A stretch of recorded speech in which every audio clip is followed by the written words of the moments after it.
Bonjour et bienvenue dans le Podcapsuleur, le podcast qui aime la bière et les brasseurs. Je suis Olivier Malcura, je suis journaliste et tous les 15 jours, je vous emmène à la rencontre de brasseurs un peu partout en France.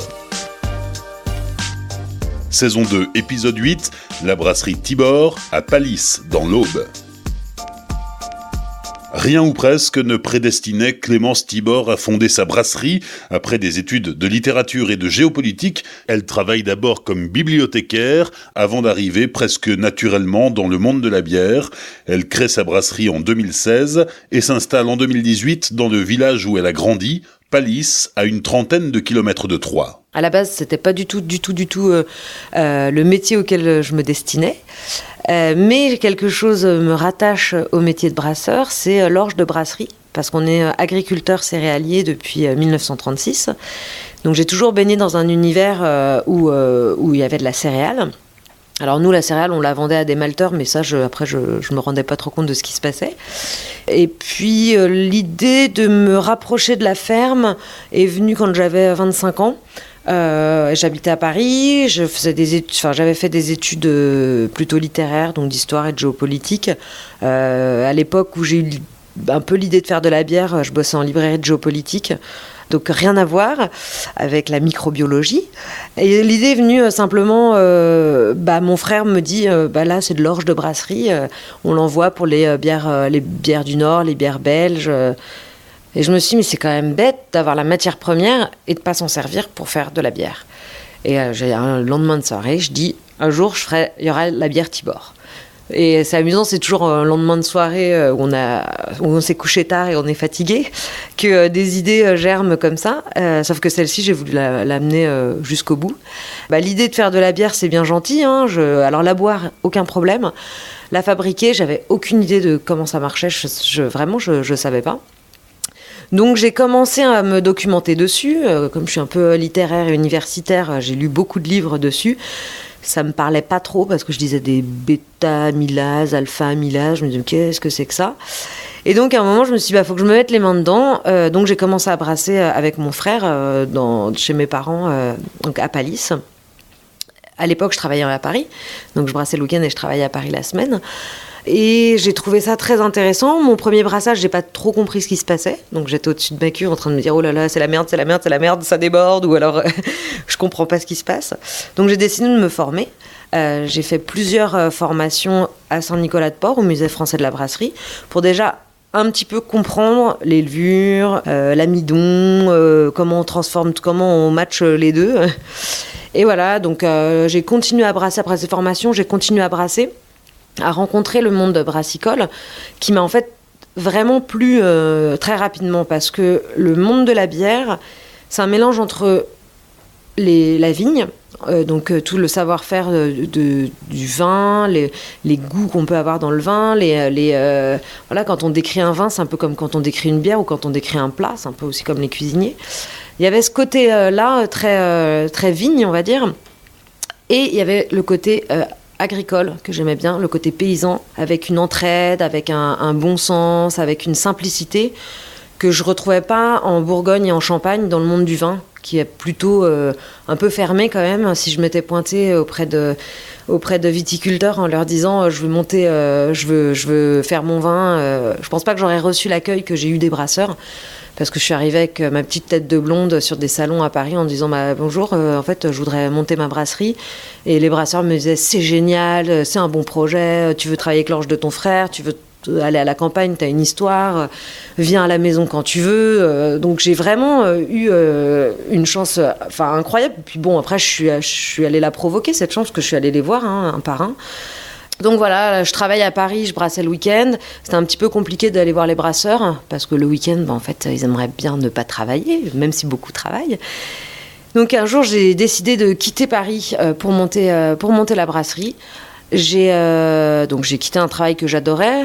Donc j'étais plus à la librairie, j'étais dans un centre culturel où j'organisais des événements, etc.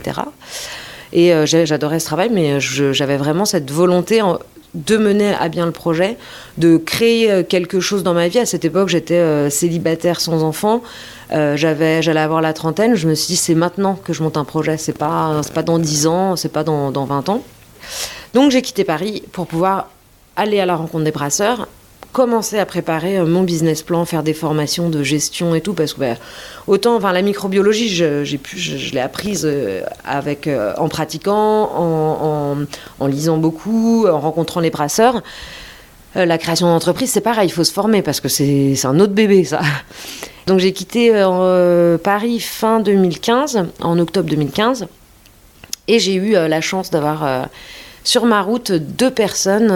La première, c'est Dorothée Van Act, qui était caviste chez Bière Culte, que j'avais rencontrée plusieurs fois. Et puis avec qui j'avais un peu sympathisé. Et la veille de mon déménagement, elle me dit si tu veux, j'ai une soirée, viens avec moi, il y a des brasseurs, etc. Et il y avait Daniel Thirier, que j'avais rencontré quelques mois avant à la Paris Beer Week, où je lui ai exposé mon projet. Et là, je le recroise, donc je lui réexplique: bonjour, je suis Clémence Thibord, je vais monter ma brasserie. Puis à un moment, il me dit: mais t'es déjà venu me voir, on a déjà discuté. Il me dit: alors t'en es où? Tu devais quitter Paris? Je dis: ça y est, je pars dans 2 jours, je déménage. Et puis quelques jours après, il m'envoie un message et il me dit: avec Marielle, sa femme, on t'accueille quand tu veux à la maison. On trouve que ton projet est génial. Nous, on veut te soutenir. Et 15 jours après, j'étais chez eux pour passer à la base 24 heures. Et finalement, je suis restée 3 jours. Et vraiment, c'était mon premier pas dans le monde professionnel. Parce que j'en avais rencontré beaucoup à Saint-Nicolas-de-Port, etc. Mais là, on me donnait les clés, en fait, pour avancer. Donc, j'ai eu la chance de faire un stage chez Daniel Thirier. J'ai été prise à La Rochelle pour passer le DU de brasseur, donc ça c'était en 2016. Donc j'ai pu vraiment enfiler une blouse blanche, me mettre derrière un microscope et un petit peu plus comprendre tout ce qui se passait. 2016, ça a été l'année où j'ai vraiment construit le business plan. Donc business plan à la fois sur la SARL, brasserie, et sur la construction du bâtiment, parce que l'endroit où je voulais m'installer était trop petit.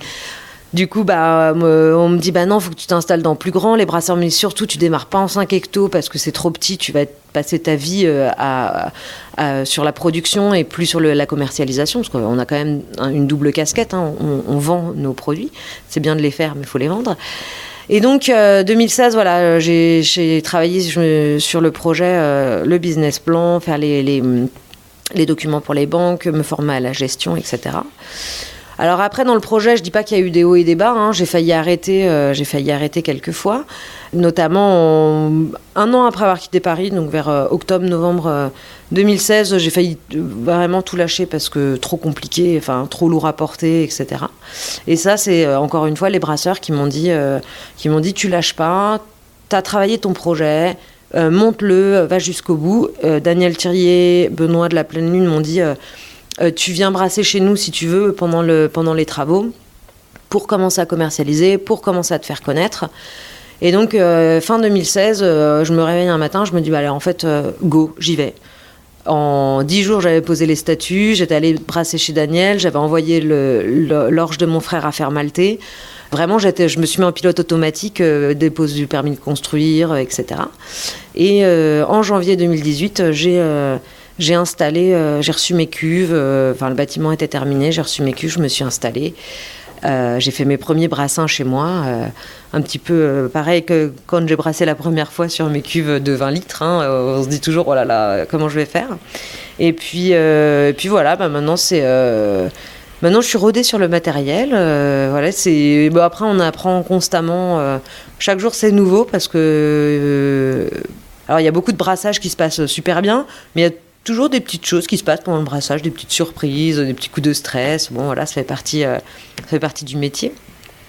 Et puis, que dire d'autre ça fait 1 an et demi déjà. Je vois pas le temps passer, en fait. C'est quand même dense comme travail. Il faut sacrifier ses week-ends, ses soirées. Mais on produit de la convivialité. On produit... la bière, c'est quand même un élément qui rassemble les gens. C'est une bière, ça se partage. Une bière, c'est pour fêter des bons moments. C'est pour se désaltérer. C'est vraiment un produit incroyable à faire, à vendre. Et puis dans le produit incroyable à faire, c'est qu'on a tellement de choses, de styles, de goûts, de textures. Voilà. Ton projet se concrétise, hein, ça démarre vraiment, ouais. Mais pendant 1 an et demi, 2 ans pratiquement, tu vas être brasseuse itinérante, à droite à gauche, glaner des idées, découvrir des façons de faire. Oui, alors en fait pendant vraiment l'année nomade où j'ai brassé ailleurs, c'était 2017, fin 2016-2017. 2016, j'ai alors grâce aux parrains de la bière que je peux avoir, aux bienveillants que j'ai rencontrés, je suis allée dans un paquet de brasseries. Je pense à la Bouquine, je pense à la brasserie Pipe et Azimut, je pense enfin il y en a énormément. Et en fait c'est super. Alors soit de faire des collaborations. Les collabs, c'est une recette à 2 brasseurs ou plus. On découvre le matériel de l'autre, on découvre la manière de brasser de l'autre brasserie. On crée soit une recette farfelue, soit quelque chose de simple qu'on a envie de boire. C'est voilà, à la fois glaner des informations. Alors ça a été super enrichissant parce qu'il y a des choses où je me suis dit ça, hors de question.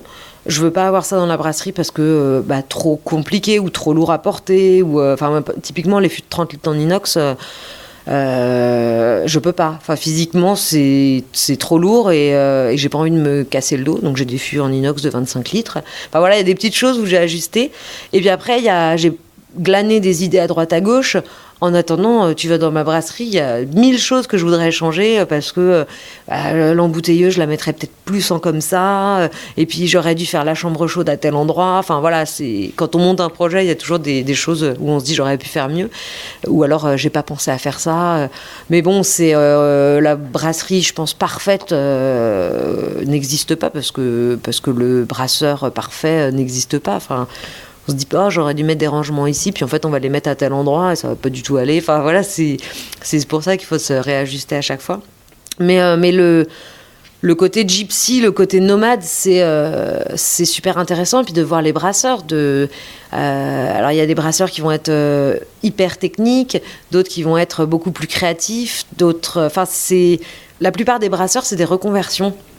Donc ce que j'adore, parce que ça me parle à moi la première, c'est la passion de tous les brasseurs, surtout ceux qui sont reconvertis, mais pour la plupart, on a lâché nos vies d'avant pour monter un projet qui nous tient à cœur, pour monter quelque chose pour lequel on ne se destinait pas.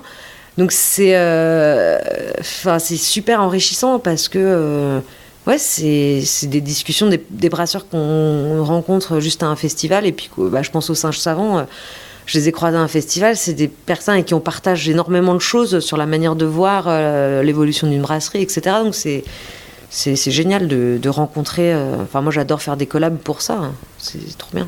En janvier 2018, ça y est, ta brasserie est construite ici à Palisse. Donc on est dans le département de l'Aube, à 2 pas finalement des cultures de ton frère. Donc on reste dans ce giron familial parce que tes racines sont ici. Oui, nous on est, les Thibord et du côté de maman, on est vraiment originaires du coin. C'est-à-dire que mes grands-parents paternels étaient sur la ferme à 15 km et mes grands-parents maternels étaient à 10 km dans un autre village à côté. Donc je suis vraiment une auboise, auboise et bourguignonne parce que la ferme, une partie de la ferme est en Bourgogne, limitrophe de l'Aube. Donc mon père est né bourguignon, maman est née champenoise, mais à 5 km d'écart. Du coup, je suis vraiment du coin. Dans l'Aube, l'entreprise Soufflet, donc les malteurs, pas que malteurs, mais notamment sur le malt, c'est mon grand-père travaillait déjà avec eux.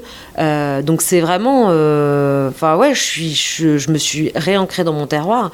Et l'agriculture, j'ai baigné dedans. Enfin, mon grand-père, mon père, mon parrain, mon frère ont été et sont agriculteurs. Donc c'est vraiment mon milieu.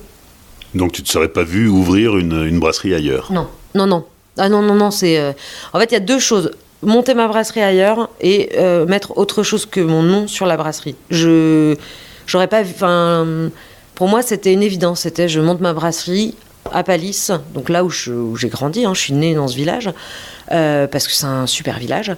Et Tibor parce que c'est mon nom, parce que mon logo par exemple, c'est pas un cône de houblon comme certains pensent, c'est une feuille de luzerne, parce que dans les années 70, on faisait la luzerne pour le bétail, et mon grand-père a monté une usine de déshydratation. Donc j'ai repris le logo que je voyais petite à la ferme, que je voyais sur les t-shirts, sur les sacs de luzerne, etc. Donc j'ai vraiment voulu m'inscrire dans dans mon terroir, et 2, dans la lignée familiale, parce que ce que mon grand-père, ce que mon père et ce que mon parrain avaient fait de la ferme, c'était très novateur. Et du coup, je me suis dit, moi, je porte leur sang, donc je voudrais être pareil, faire un truc, me dépasser. Et voilà, je me suis dépassée. Et côté familial, ça a été accueilli comment ? Alors, donc j'ai perdu mon père très jeune, mon père qui était très entrepreneur. Alors ma maman a mis du temps à vraiment y croire, parce que en fait mon travail à Paris me passionnait, parce que en fait je suis sa petite dernière, et l'avoir monté un projet toute seule. J'ai porté ça, même les travaux. Ça, c'est une double peine quand on fait construire un bâtiment. Quand maman m'a vu vraiment vouloir me lancer dans ce projet, ça lui a fait peur aussi, parce que voilà, ça l'a dû se dire, c'est peut-être beaucoup pour elle. Et puis vu que je suis assez orgueilleuse, je me dis non, quand je dis quelque chose, il faut que j'aille au bout. Donc j'ai fait tout pour aller au bout. Après, ils m'ont soutenu. Alors mon frère, il a trouvé ça génial, parce que c'est super, comme de monter une brasserie. Tous les membres de ma famille qui portent le même nom que moi sont très contents. J'ai revu des cousins issus germains que j'avais pas vus depuis des années, où je les ai eus en contact, parce qu'ils me disaient c'est génial d'avoir une bière à son nom. C'est sympa. C'est un produit. Il y a juste maman, mais c'est normal. C'est le côté maternel. Se dire que sa fille va se mettre des emprunts sur le dos, travailler beaucoup les premiers temps dans la brasserie. Je finissais à 23h, elle me voyait porter des cartons, des fûts et tout. Oui, au début ça l'a un peu stressé, mais ils me soutiennent, ils m'aident. Maman, c'est la première à parfois me dire si tu veux je t'emmène un carton chez telle personne, ou tiens, j'ai déposé des bières, ça te ramènera des clients. C'est un projet pour lequel j'ai été soutenue. Alors aujourd'hui, ça y est, la machine est lancée, tout roule ? Oui, oui, non, mais ça roule, oui. Ça roule, il y a toujours des petites choses à réajuster, oui, il faut que je continue à me faire la main sur mon matériel, sur des choses, sur une carbonatation de bière, tu sais pas pourquoi. Le resucrage c'est plus carbonaté. Je m'ajuste encore un petit peu, et je pense que toute notre vie de brasseur, on a quand même soit on se réajuste, soit on peaufine, soit on achète du matériel qui va nous aider à mieux travailler. Moi, mon but, c'est vraiment de constamment de m'améliorer, d'innover, de surprendre mes clients, de faire de mon métier quand même quelque chose où on peut se mettre aussi en danger, à se dire tiens, je vais tester quelque chose que je connais pas, et puis je vais me re-challenger.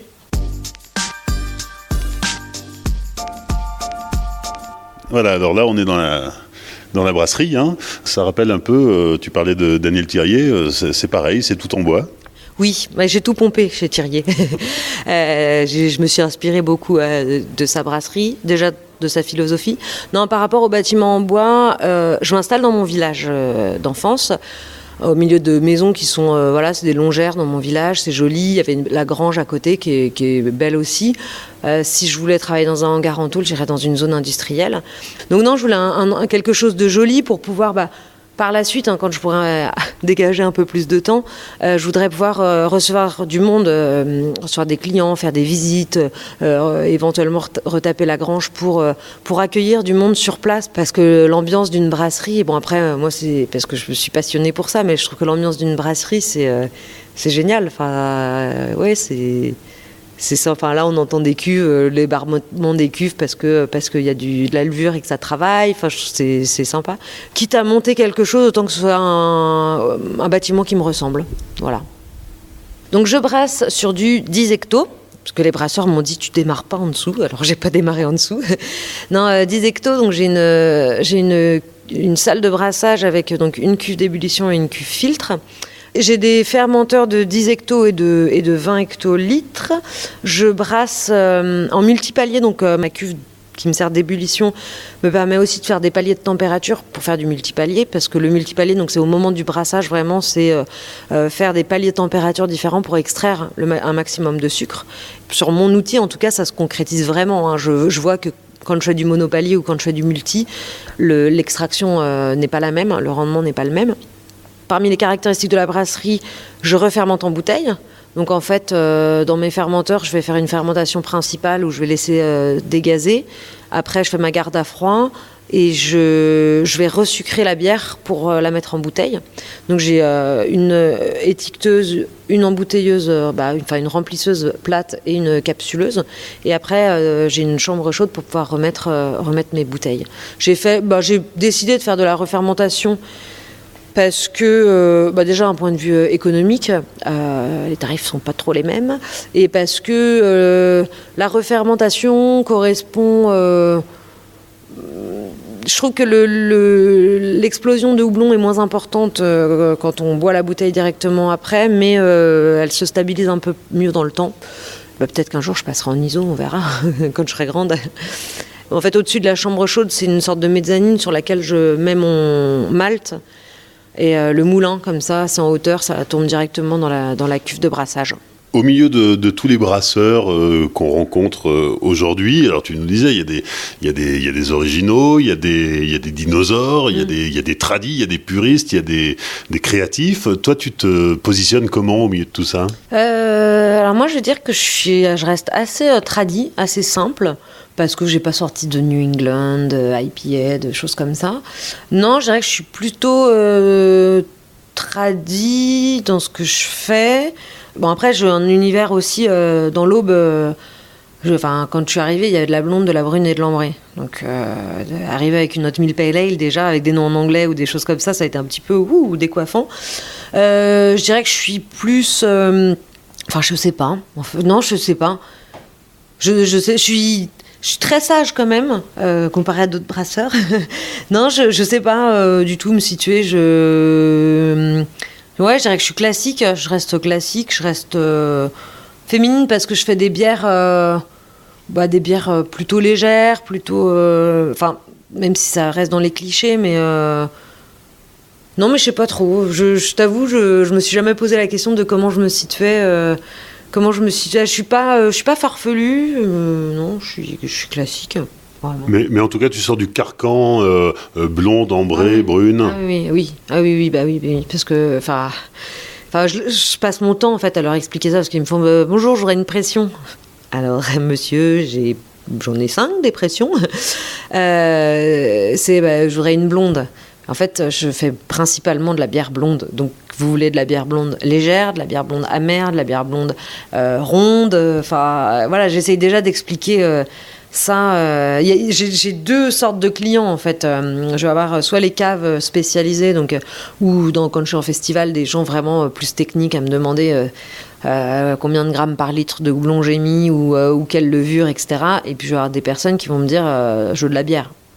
Donc il faut jongler entre les deux.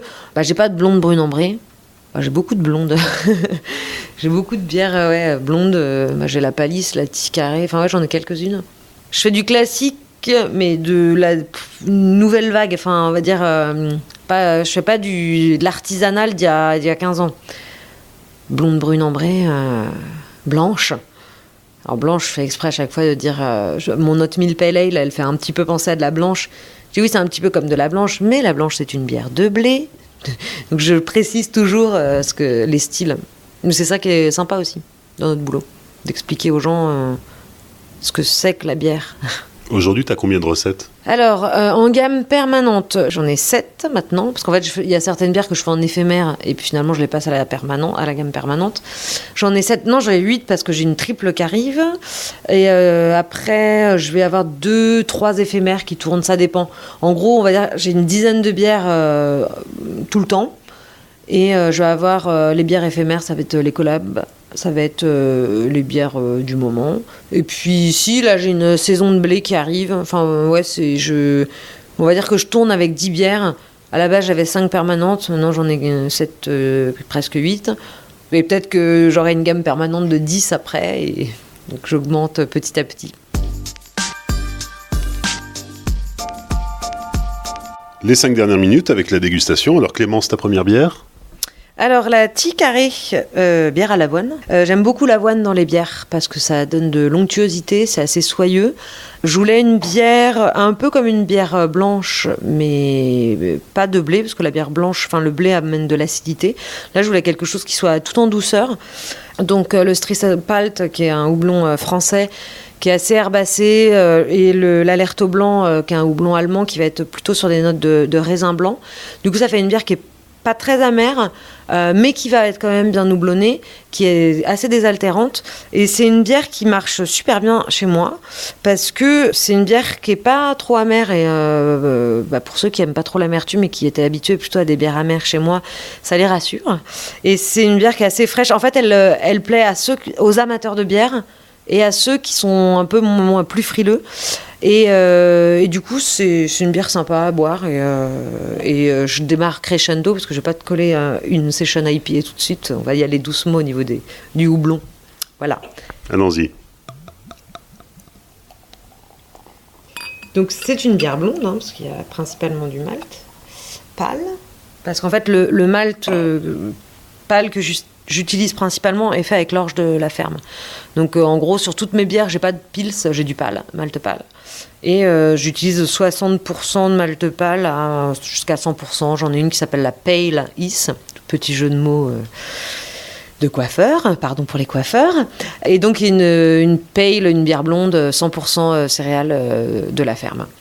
Ça peut être un peu trouble parce que l'avoine amène ce côté un peu trouble. Donc l'avoine, c'est aussi ce qu'on met sur les New England IPA, ces bières bien troubles, ou comme les bières de blé qui ont ce petit côté un peu plus laiteux. Au nez, on a quand même le côté assez céréal, mais on a un côté un peu raisin blanc, un petit peu citronné aussi, assez frais. Sur toutes mes bières, tu retrouves une légère pointe miel apportée par le malt pâle. C'est un brasseur qui m'avait dit ça. Qui m'avait dit ton malt pâle il sent un peu le miel. J'ai dit ah bon. Alors sur le coup je me suis dit j'espère que c'est pas un défaut sur mes bières. Il me dit non parce que même les bières que je faisais avant en nomade, on garde ce petit côté très léger de miel, et sur certaines ça peut ressortir plus. Je pense à une collab qu'on avait fait avec la brasserie Belnart, une lager houblon français de chez Édouard à Hasbrook, et malt de mon frère. Enfin, c'est pas nous qui faisons le malt, on le fait malter chez Soufflet, je précise. Et elle sentait vachement le miel. En fait, le houblon a mis un côté très floral, et c'est vrai, c'était impressionnant. Donc, on va déguster maintenant. Donc, il y a un petit peu d'acidité sur la bière. Il y a un côté qui est facile à boire, désaltérant. Ouais, c'est une bière tout en simplicité, et comme je dis, qui par son côté, sa texture en fait est plus soyeuse qu'une blonde classique. On a quand même le côté avoine, et ça c'est une petite bière pour aller avec. On avait fait un accord à l'aubergine, accord avec des houmous de betterave, de panais et de butternut, je crois, et c'était super bon, ça passait très bien. Donc voilà. Attention, c'est parti.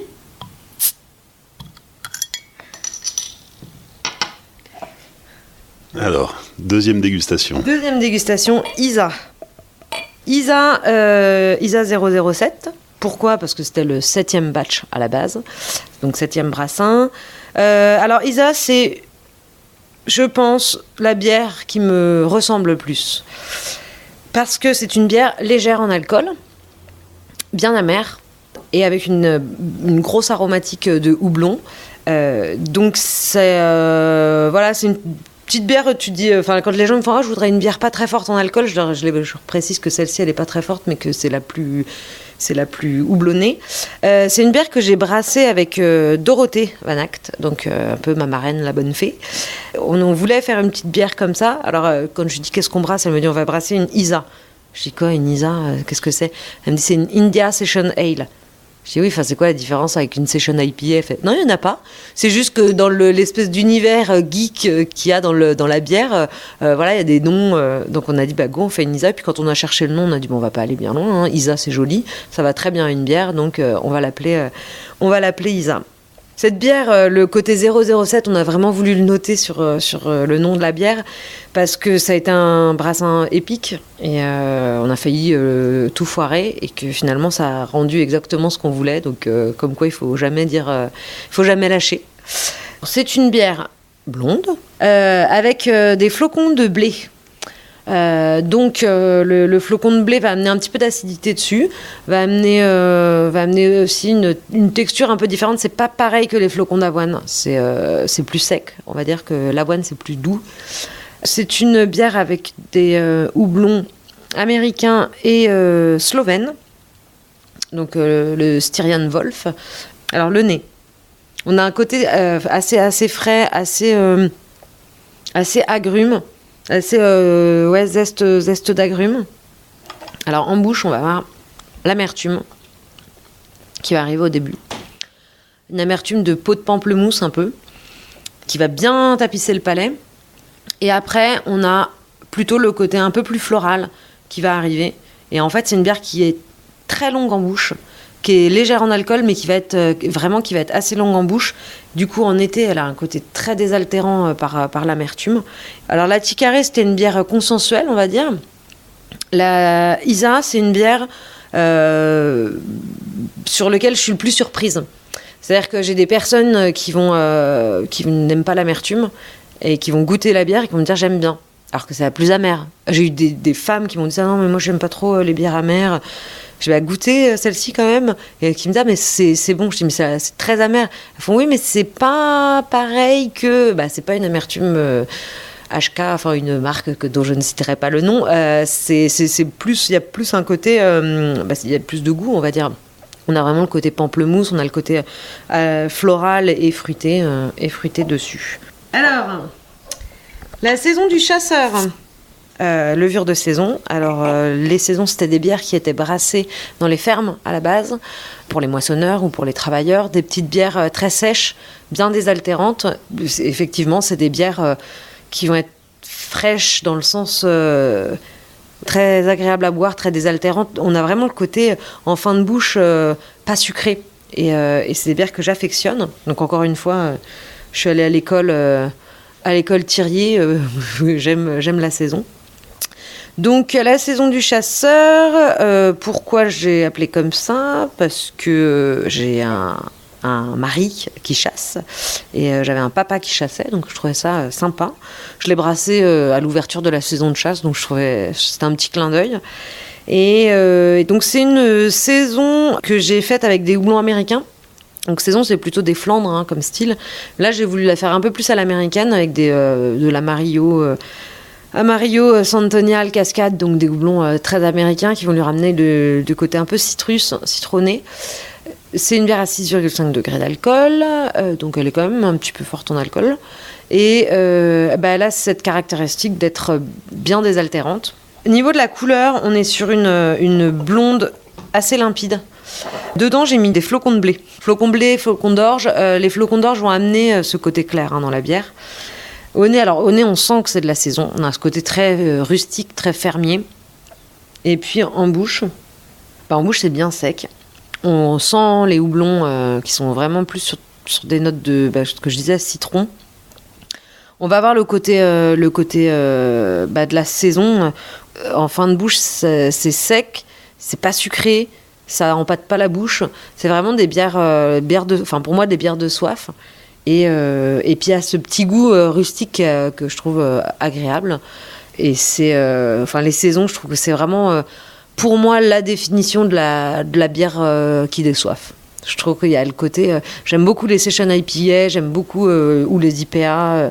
Mais là, la saison, c'est vraiment un style que je trouve génial. Et donc ma saison, ça va, je suis contente. Je la trouve équilibrée. Je la trouve fraîche, houblonnée comme il faut, levurée comme il faut. Voilà. Merci à Clémence Tibord pour son accueil lors de l'enregistrement de cet épisode. Comme d'habitude, je vous propose de découvrir la brasserie en images sur les réseaux sociaux du Podcapsuleur, Facebook, Twitter et Instagram. Dans 15 jours, direction Paris, où depuis une dizaine d'années, les brasseries artisanales fleurissent dans la capitale et dans sa périphérie. D'ici là, n'oubliez pas de liker, partager et commenter. Et soutenez le Podcapsuleur par exemple en laissant 5 étoiles sur Apple Podcast. Enfin souvenez-vous, l'abus d'alcool est dangereux pour la santé, alors savourez mais sans forcer.